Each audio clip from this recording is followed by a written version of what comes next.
Assalamualaikum warahmatullahi wabarakatuh.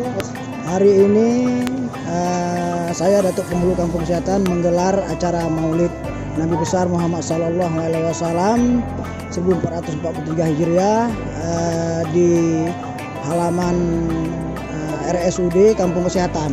Alhamdulillah masyarakat antusias datang kemari beramai-ramai untuk menyaksikan Maulid Nabi besar Muhammad Sallallahu Alaihi Wasallam.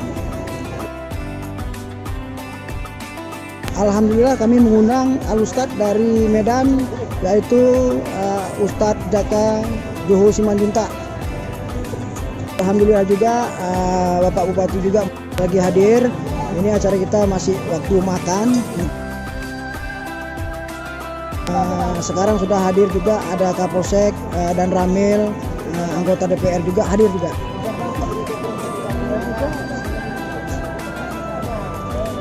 Kegiatan ini juga kita mengundang bukan hanya khusus kampung kesehatannya, juga kami mengundang di kampung-kampung tetangga seperti Tanjung Karang, Menangini, Kampung Dalam, Bundar, dan Sukajadi. Makanan yang kita sajikan ada kari kambing, ada rendang, dan lain-lain lah. Ada nasi minyak juga, itu ciri khas.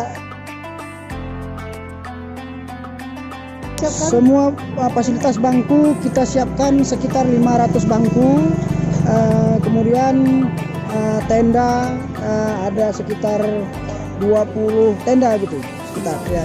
Jadi betul-betul akbar nih Pak. Ini Maulid Akbar ini. Oke, siap Pak Dato. Makasih banyak Pak Dato. Ya, sama-sama.